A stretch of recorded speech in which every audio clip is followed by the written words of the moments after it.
see my screen okay? Yes, that's perfect. Perfect. So hello, my name's Krishna. Thank you all for having me on this. And basically, my talk today is just a bit about managing polytrauma patients in the ICU. I presented this at the Trauma Care conference, and I found it quite hard to gauge at what level to present this at. So I apologize in advance if it's teaching some of you to suck eggs, and I apologize again in advance if some of the terminology is quite technical. Please put in any questions, and more than happy to answer anything as we go along or at the very end. I don't mind. So I thought I would do this talk by going through how a standard trauma patient comes in. We'll go through a real case. This is a case I was involved in. However, the dates, the injuries, the mechanisms have all been slightly altered.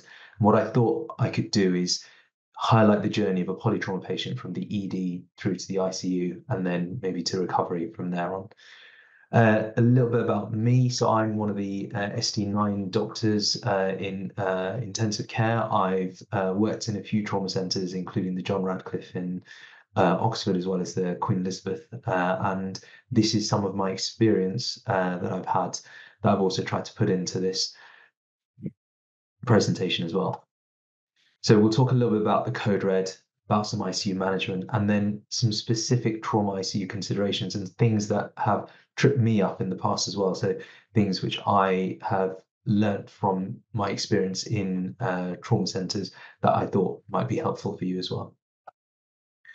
So without further ado, we'll start with our case. So this is the admit that you receive at 2 a.m. So it's a 30-year-old male. It's 2:30 a.m. It's a car versus truck injury. So 120-mile-an-hour collision. And the injuries which they've reported are head injuries, chest injuries, pelvic injuries. The situation is, so they've got an I-gel in situ. They are in a controlled mode of ventilation with the tidal volumes and the FiO2 that you see on the screen. Blood pressure is low, 85/41. Heart rate's very raised, 133, and GCS is very low, so E1, V1, M1. The treatment that's been provided is 1 litre normal saline and 1 gram of TXA. And so this patient now rocks up to your ED at, say, 3 o'clock, and we'll just start and go through a little bit about how you'd approach a case like this. So as with any trauma patient, the primary survey is paramount at the first instance. So going through your A, B, C, D, E, just to get an idea of what this patient is like. So in terms of airway, we see that the airway is managed with an I-gel and there are blocks in place. And one of the first questions that we can ask now is, would you take this opportunity now at the very first instance with not much other information in place to then turn this I-gel into a definitive and secure airway? And I guess one of the things I would say in this instance is you have to look at the patient. So peak pressures are less than 20, there's no signs of aspiration, there's a good end-tidal CO2 trace. All of that suggests to me that actually this I-gel is managing well, and we don't need to immediately change this into an ET tube. And it's always useful, I find, just to get a good overview of the patient, because you have no idea what's going on in B and C and D. So taking time immediately to try and change this is not something I would say is in the best interest of the patients. Obviously, there are indications for emergency RSI, so impending airway loss, ventilatory failure, significant low decline GCS, things like that. But none of those things seem to be the case at this moment. So I'd suggest at this point, getting a better idea of what's going on with the patient would be advisable. We move on to breathing. And for those of you who can have a look at this chest X-ray, you can notice the obvious pathology on here. We do a lung ultrasound on this patient. We find that there's bilateral absent lung sliding. We get a chest X-ray and it shows bilateral pneumothoraces. So it's important to be aware of all of this, because say you were to try and intubate this person based on your initial A assessment, knowing that this patient has these chest drains in situ would make you feel that much more happy to go ahead with an intubation, rather than not knowing what's going on and jumping straight to intubating without appreciating that this person has life-threatening chest injuries. So in terms of life-threatening chest injuries, the other life-threatening ones that we've got here, so airway obstruction, tension pneumothorax, open pneumothorax, massive hemothorax, flail chest, and cardiac tamponade. And along with this, there's also the potentially life-threatening airway injuries, which aren't immediate, but also really important. So diaphragmatic injuries, aortic injuries, tracheobronchial tree injuries, myocardial contusions, pulmonary contusions as well. But these are the things that you have to be aware of in terms of your assessment of the breathing and knowing what to do, how to identify these, and how to quickly manage them as well. So once we've done a quick look at B, we've put in the bilateral chest strains in this gentleman, we then move on to C. So there are certain tenets for effective resuscitation in the context of trauma, and these are mentioned here. So things like damage control resuscitation, aiming for systolic blood pressures of 80 to 90 as opposed to MAPs of maybe 65 or higher in other patients. Great or very good IV access, pelvic binders, and massive transfusion protocols. So this is really important. This is where resuscitation really differs from a normal other patient that you would see in your resus. There are 4 pillars of damage control resuscitation. They include things like early administration of blood products in a balanced ratio. So you need to activate your massive transfusion protocol early so that you're able to get rapid delivery of your blood products. Crystalloid fluid is useful, but ideally you'd want to use blood because crystalloid fluid in these cases are associated with endothelial injury, can contribute to extravasation. So ideally replace blood with blood. The second pillar is permissive hypotension, as we've talked about here. So we're aiming for a resuscitative endpoint of a systolic of 80 to 90. And say, for example, this patient has traumatic brain injury, you could then aim for a slightly higher one, so 100 millimeters of mercury in that instance. The third pillar of damage control resuscitation is prevention and immediate correction of coagulopathy. So it's really important to, and we'll go on to this in a little bit, the lethal triad that you would get in coagulopathy, and we have to make sure that we try and counter all elements of that. And then the final pillar is expedited damage control surgery. So making sure that you try and resuscitate as best as possible, but early identification of the patients that you're not winning with, the ones you might need to take to surgery urgently. Good IV access is really important with this. So a trauma line, 7 to 8 French short rapid diffusing cannula is really important. So subclavian access is often useful, especially if you've got patients in blocks in these cases. Femoral veins are sometimes inaccessible, or if you've got pelvic injuries, not ideal as well.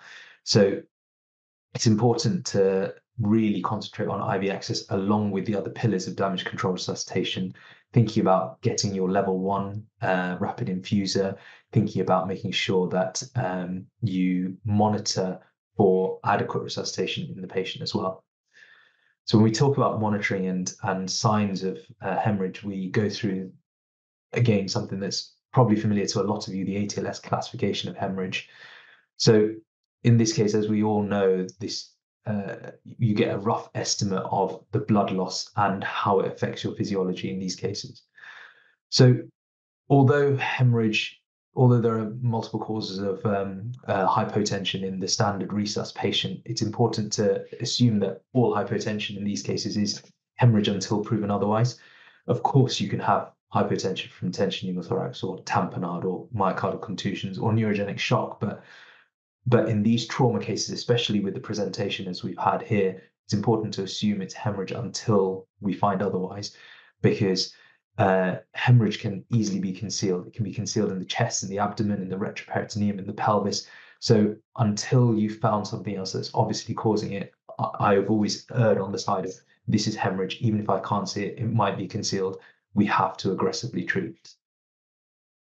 This chap had pelvic injuries as well, so it's important to put in pelvic binders.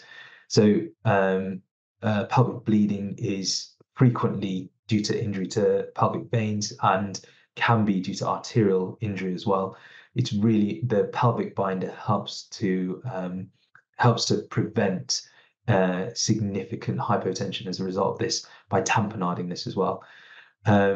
There are also other things like the rebow. I won't go into much detail about this because I've not had a huge amount of experience, but these are other things that you can think about when trying to minimize the loss from both arterial and venous bleeds. We'll then go on to the lethal triad of trauma. So this is one of the things that we talked about in your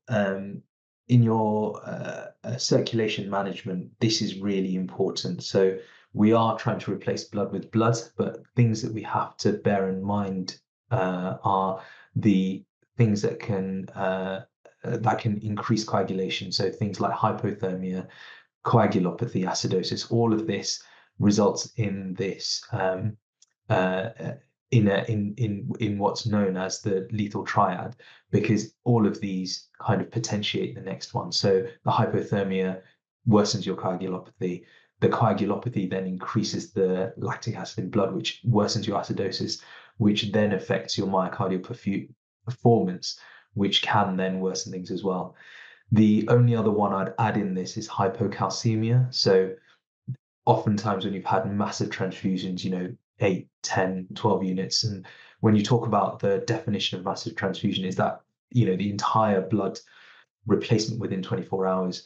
In these cases, you do get hypocalcemia very easily.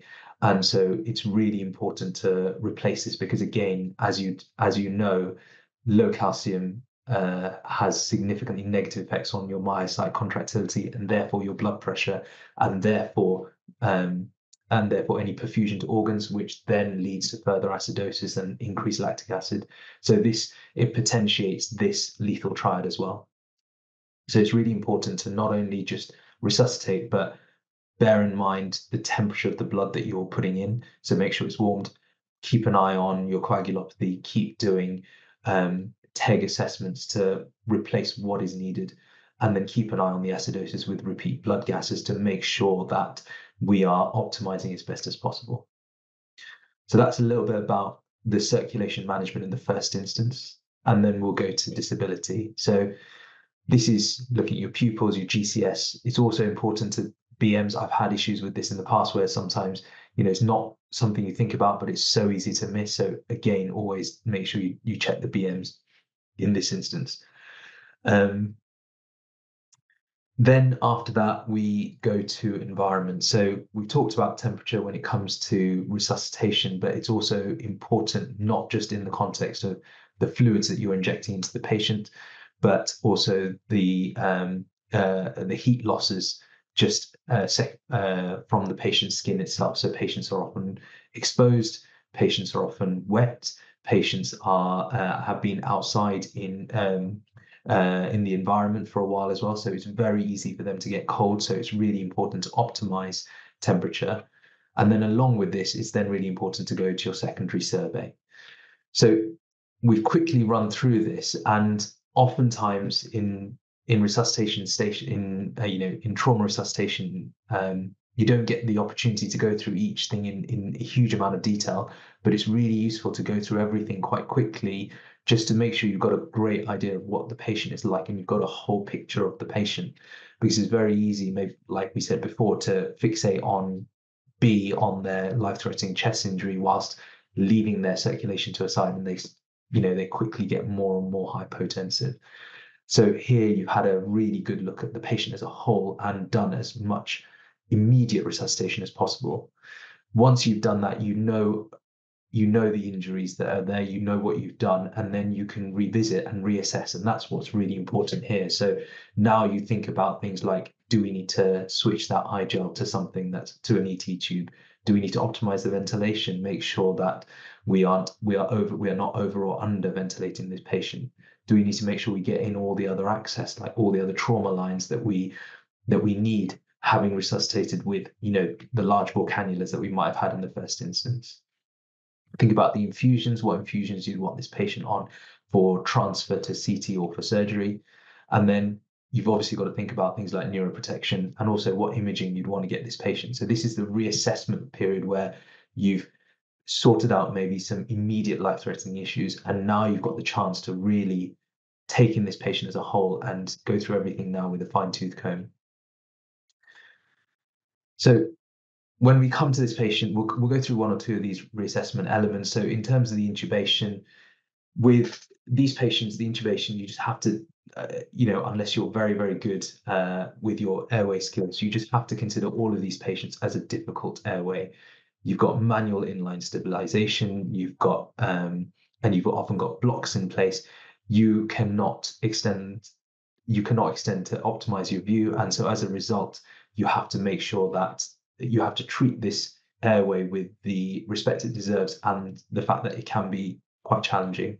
You can have laryngeal disruption, you can have orofacial disruption, and you can have systemic decompensation. All of these things mean that this is not your standard airway. This is a challenging airway, partly from the systemic issues and sometimes from the anatomy as well. In these cases, everyone's got their preferences. Ketamine's now back in vogue, and I do like to use ketamine in a lot of these situations. 0.5 to 1.5 milligrams per kilogram, less hemodynamic collapse. There's a theoretical risk of increased ICP. However, it's often mitigated by that cardiovascular stability that you get with ketamine as opposed to other agents. So it's one of the things that I like to use, but everyone has their own preferences and has their own potion or elixir for what they would use in different patients. Ventilator strategy. So this is important because what you've got to think about is like in this patient here, you'll often have people who are quite challenging to ventilate. This chap had bilateral tension pneumothoraces, has got bilateral chest drains in. So you've got to ventilate this patient with a leak. Anything that you put in will come out back into the ET tube, but also might leak straight out through those chest drains. So as a result of that, you've got challenges. So you've got an inability to apply PEEP on these kind of patients, and therefore you've got more and more atelectasis that can easily occur. You've got a loss of effective tidal volume because you're not able to maintain this adequate alveolar ventilation, and that can all affect the ability for lung re-expansion as well. So all of these things are quite challenging. And also, I'm sure, as many of you know, cycling a patient with the ventilator, especially when they've got such a large leak, can be really challenging as well. So all of these things are really important to bear in mind when setting the ventilation strategy for these kind of patients. So that's a little bit about the reassessment. And so now you've gone through the reassessment, you've intubated the patient, you've optimized the ventilator setting, you've got all the lines in. And now the question is, where do we go? So do we go for damage control surgery?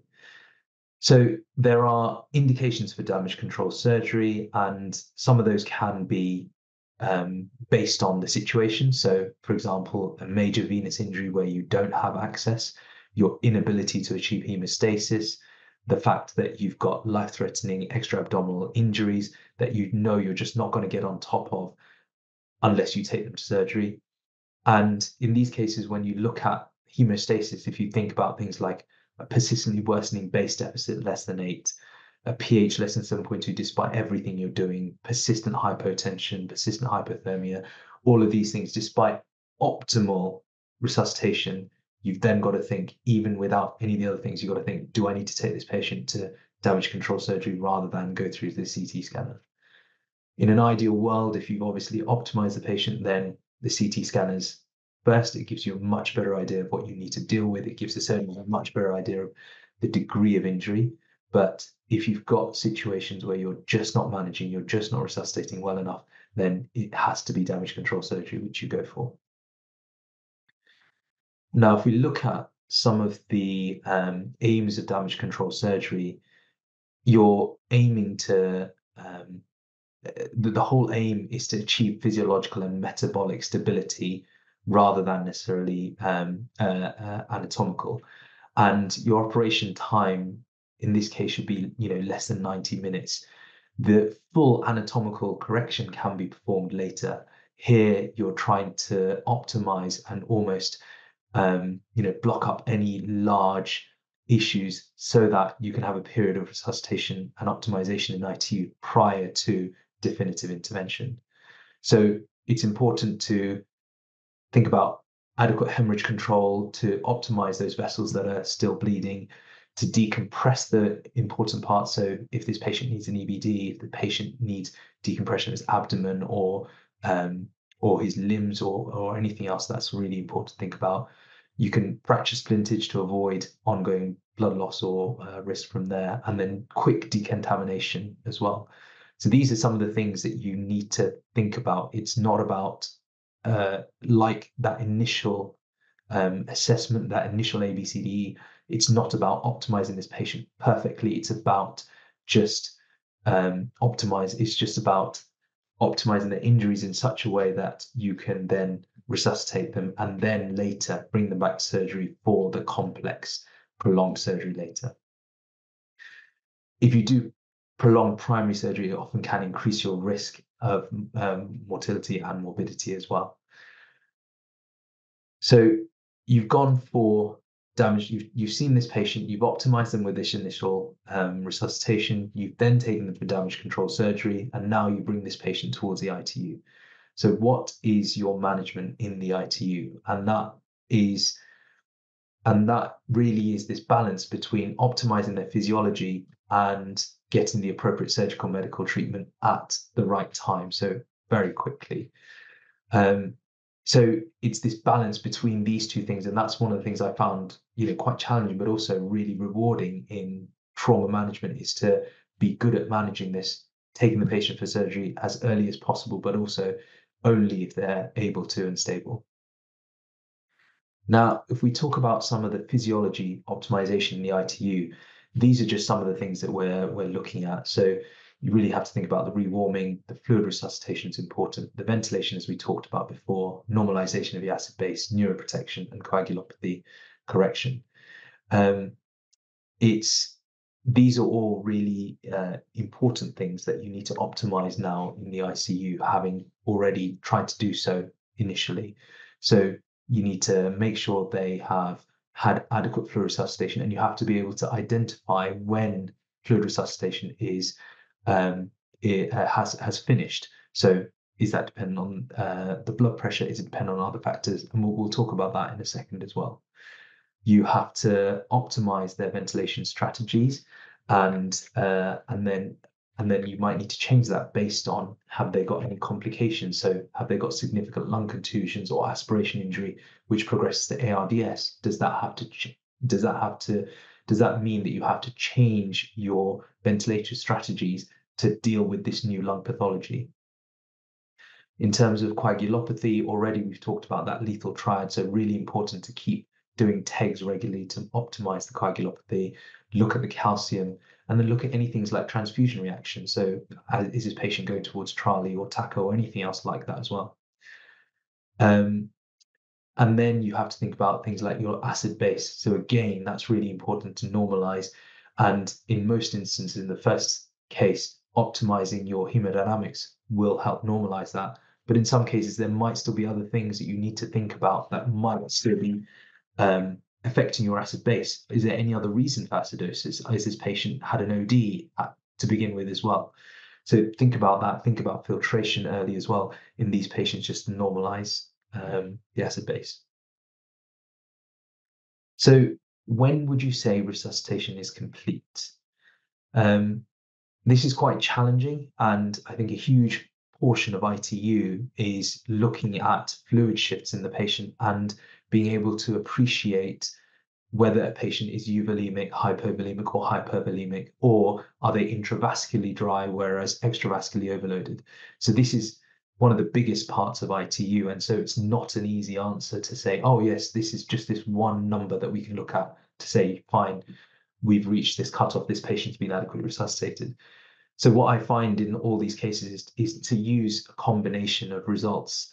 So these patients, you can use a combination of things like the basic CESS, the lactate, the blood pressure. You can often have them on other things. You can often have other lines and things like that to help give you an idea of what their perfusion and things like as well.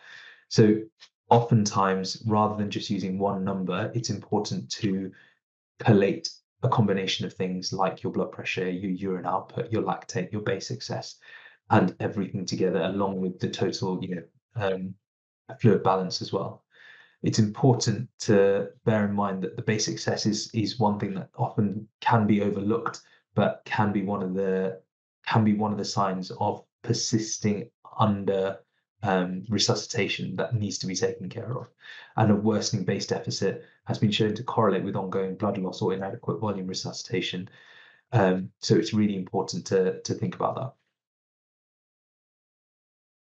So you've brought the patient to your ITU, you've then optimized them, and now we then have a patient who has been resuscitated, has had immediate damage control surgery, and has now been optimized even further.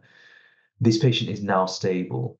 And so now I thought I'd take you through some of the trauma ICU specific concerns. So things that you might not get in the other ICUs necessarily, and things that really do make up a trauma ICU's a trauma ICU kind of standard journey. So we go back to our patient. I apologize. Some of this this is very small print, but if you are able to see it, this is just to give you an idea of what a typical very severe patient looks like. So from the neuro standpoint, you've got thalamic hyperdensities. Significance is that this might be diffuse external injury. From the spinal side, you've got unstable fractures.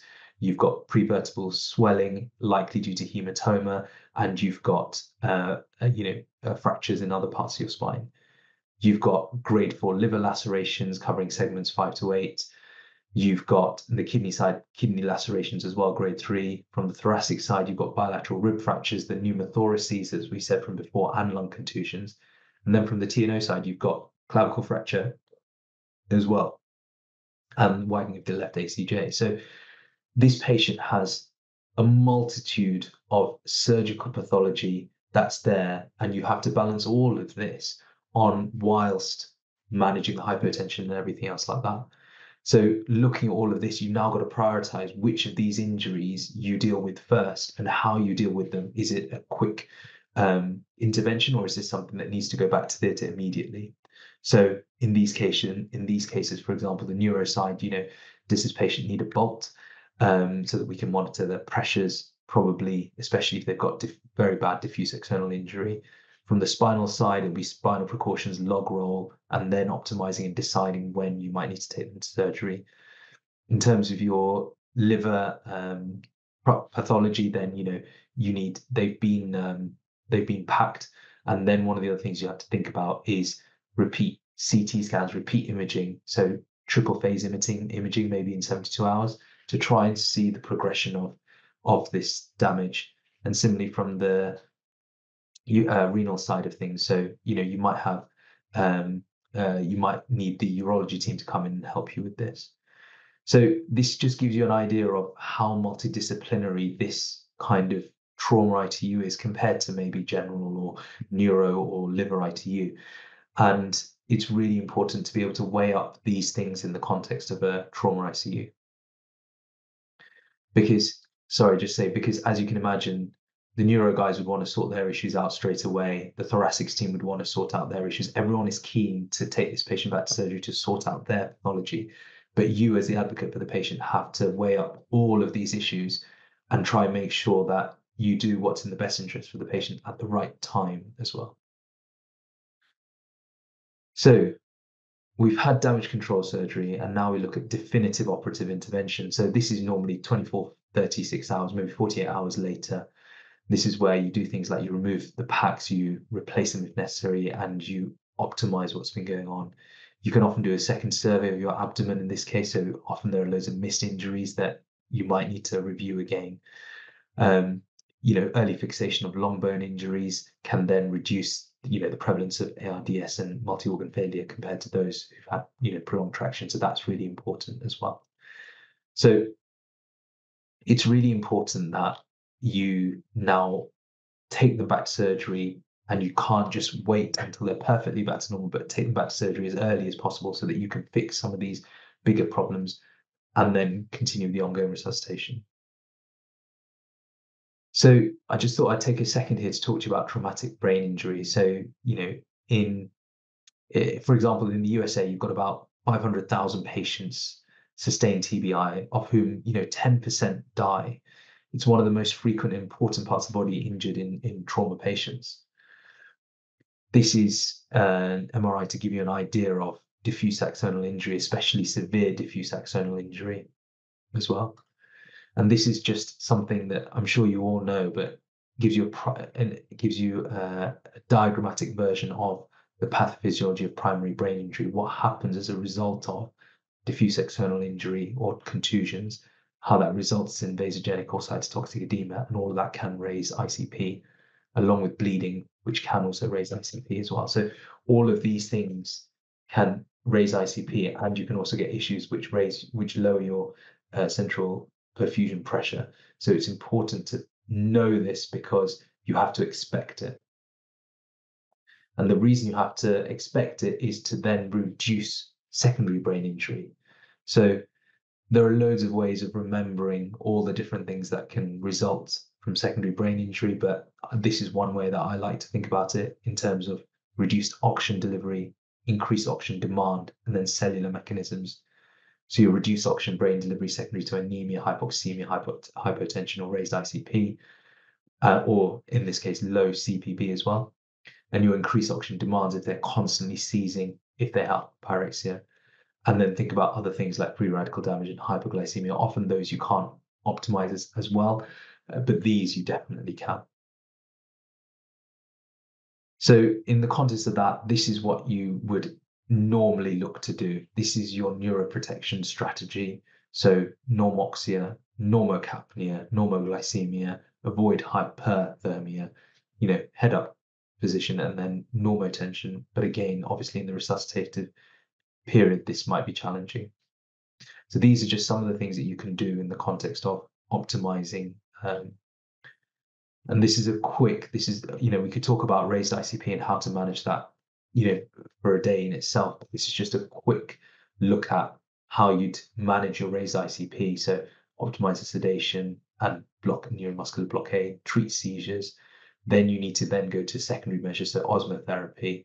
And this is really buying time just till you can get back to theatre again. So hyperventilation, and then going towards decompressive craniectomy. I won't go through this in a lot of detail because, again, we can talk about this for forever.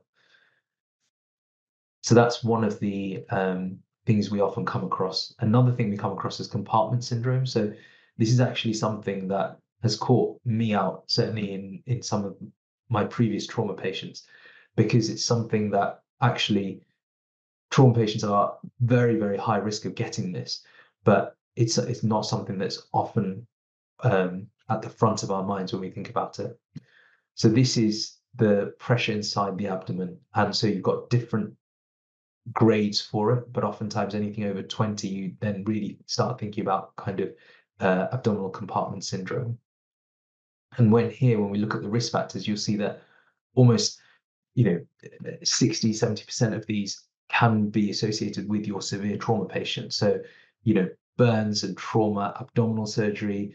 Here, in terms of the increased abdominal contents, you've got an ileus, and actually you can often have PACs and things like that. So that's really important in these patients. Capillary leak, so massive transfusions, a huge risk factor for capillary leak. Severe burns is a massive risk factor. Trauma, hypothermia, acidosis, and you can see how literally all of these things are things that we have talked about and can be associated with trauma patients. So these are your highest risk patients, not just your highest risk. There's obviously other conditions, but these are really one of your highest risk patients for getting abdominal compartment syndrome. So you really have to be aware of that with all your trauma patients. And as untreated raised intra-abdominal hypertension is fatal. This is how it affects the whole body. It affects your ventilation. It affects your blood flow. It affects blood flow to the brain, and therefore can cause secondary brain injury. It affects blood flow to each organ, so your liver, your bowel, your kidney, your lung, everything. And then with reduced blood flow, it then affects increased SVI. It then affects your heart's ability to generate a good blood pressure. So again, that's something really important to think about. Again, apologies for this being very small, and we're not going to go through this in a great amount of detail, but this is just a quick look back at how you'd manage it. So think about, with me, what I find useful is thinking about everything almost anatomically or physiologically. So here, think about, evacuating the contents. So whether it's intra-abdominal or whether it's extra-abdominal, so optimizing fluid balance, then compliance of the abdominal wall, and then optimize perfusion pressure. So these are different. This is just a quick run through of how you can optimize compartment syndrome in these patients. So regardless of the technique that you used, the most important thing is to reduce the risk of this and reduce the complications of this, whilst also maintaining some of the function of the abdomen. So in some of these patients, they are left with an open abdomen, and then you're then left with preventing water loss, limiting bacterial contamination, and draining abdominal fluid, whilst also whilst that stops your raised intra-abdominal hypertension, it can then give you a whole host of complications as well. I thought I'd take a quick second to talk about cardiac issues. So essentially what I mean by this is the differentials for tachyarrhythmia or even hypotension. It's really challenging in these patients to differentiate why these patients are tachycardic. And that can be because of myocardial contusions, that can be because of pain, anxiety, or under resuscitation. So it's really challenging to know how to manage this. And similarly with hypotension, initially, yes, you have to think about, is this hemorrhage? But then later you have to think, could this be myocardial contusion? Could there be a new intrathoracic issue that's causing increased afterload to reduce the myocardial performance as well? So it's really important to think about this and appreciate the wide differentials, especially in trauma patients. Finally, I'd like to just touch on infectious issues. So infectious complications are really common. They're a major cause of mortality and morbidity.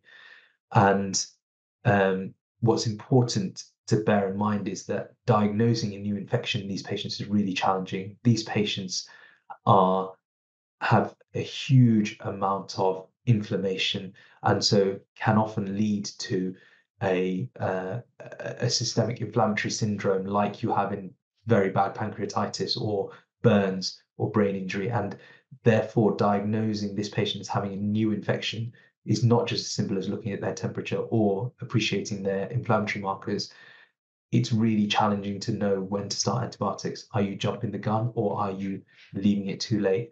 And again, that takes a lot of that's really quite challenging. It's really important to look at it, to examine, to look under dressings, and to keep a close look at every part of the body, because that's one of your other ways of noticing when you've got a new infection as well. And again, therapy for management of this is straightforward. So, drainage of the site, evacuation of hematomas is needed, and then appropriate antibiotics, and then monitoring to see, is there adequate resolution with this, or do you need to change or do further imaging to see, is there something new that you're not hitting when you look at this? So that's my whistle-stop tour. Apologies, I know we've covered a lot in a short space of time, and I know for some of you this would have been very, very simple, basic stuff, and for others this might have been really challenging. But I hope I've given you a little bit of insight into how challenging it is to look after these severe trauma patients, but also how rewarding it can be when you manage them well and get used to managing these kind of patients, because a lot of this is not just a science. It's in some ways it's an art of knowing, how to trust your gut to know when a patient is going off. Do we need to take them back to surgery? Do we need to re-image? Do we need to get someone else involved and stuff like that? So did anyone have any questions? Oh, I told you it's going to start zooming. It's doing it now. It's very annoying. Sorry, everyone. You just get a right close up of my face here.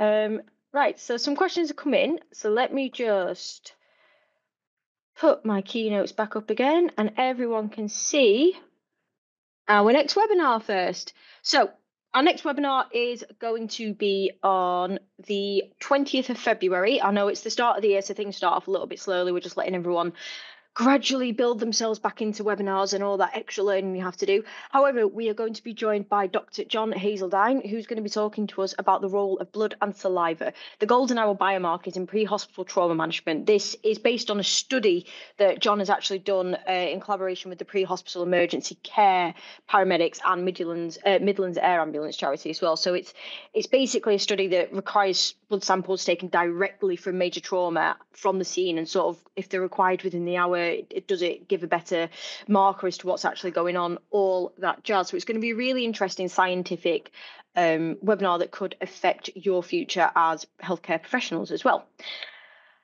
So scan the QR code that's on your screen. It should hopefully directly take you straight through to that registration page.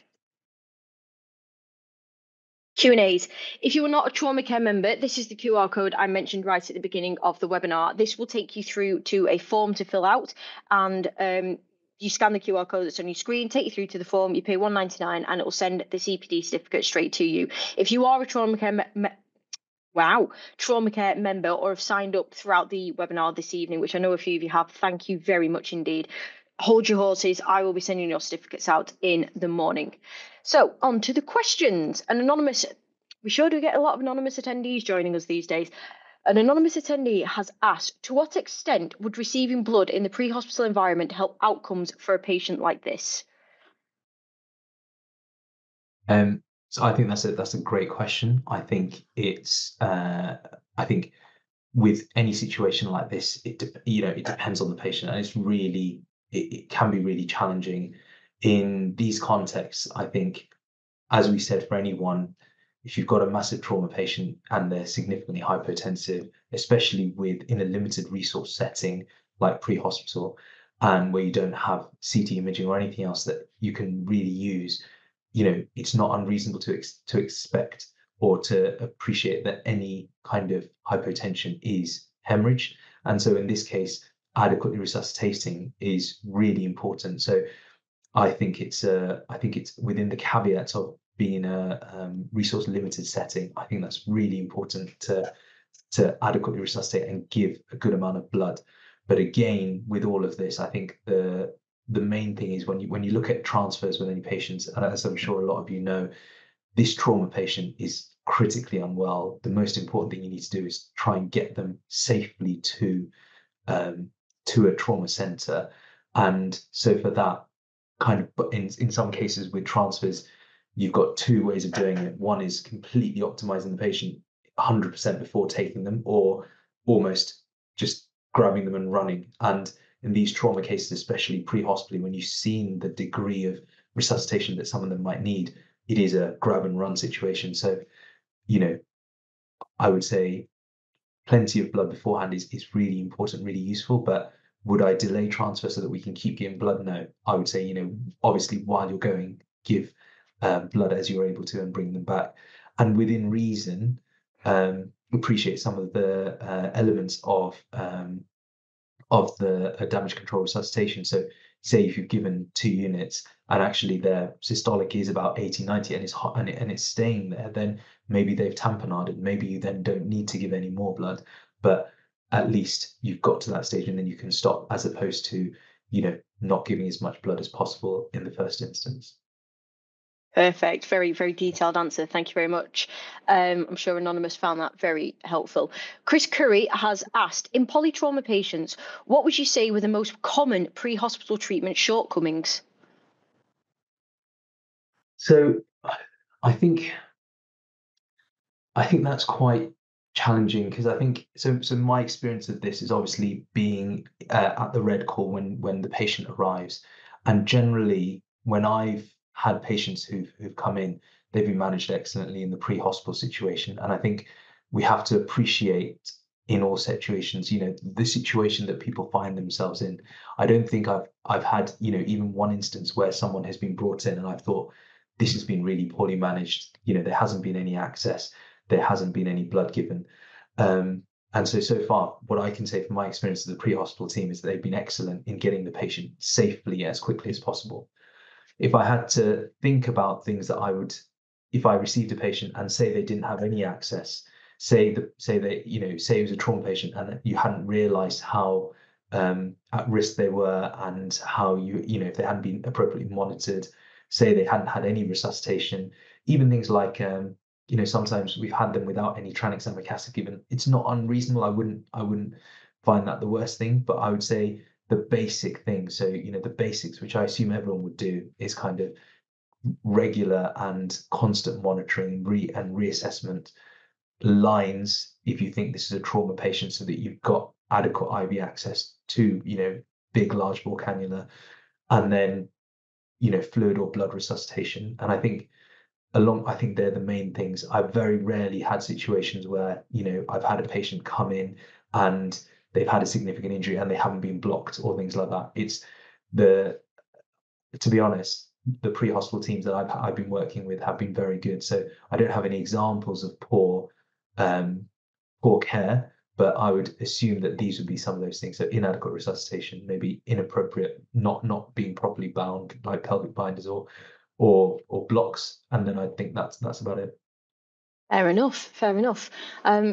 I'm going to put the shout out. So I always do this, and you've probably seen it before, where I put a shout out and say, I'm going to move to the next slide now, and then suddenly loads of questions come in. So we did only have 2 questions tonight, but I wouldn't take that as anything other than that was such a thorough, wonderful presentation, as everyone has said in the chat, that everyone's kind of going, you know what, I've learned everything now. You've satisfied my itch.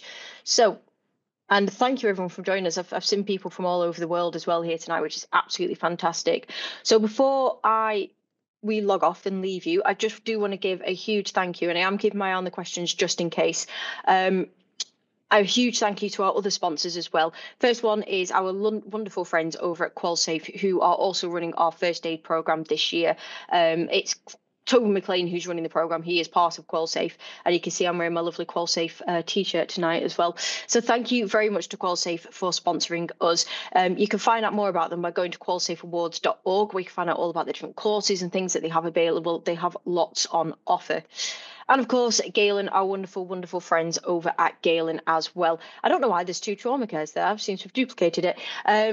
And you can find out more about them by scanning the QR code. As I'm not qualified to speak about them, and because they are a pharmaceutical company, I can't say too much. But there is a dedicated doctors area over on their page, or healthcare professional area over on their page. So do scan the QR code that's on your screen now, or visit them on stand 4 throughout the entire conference and find out more about them. Every time Galen joining us at a conference, they always take the most friendliest people, and they are such a delight to talk to. So do go check them out on the stands at the Trauma Care Conference. So with that all being said and done, and wrapping up nicely on time there, Dr. Krishna, thank you so much for joining us this evening, taking time out of your busy schedule to talk to us about polytrauma patients. It's always a fascinating subject that even for someone like me with absolutely no medical qualifications past first aid finds thoroughly enjoyable to learn about. So thank you very much for a fantastic presentation where I'm sure everyone has learned a lot. And of course, as always, wherever you are in the world, take care of yourself and your loved ones. Have a wonderful, wonderful rest of the evening, and good night all. Thank you.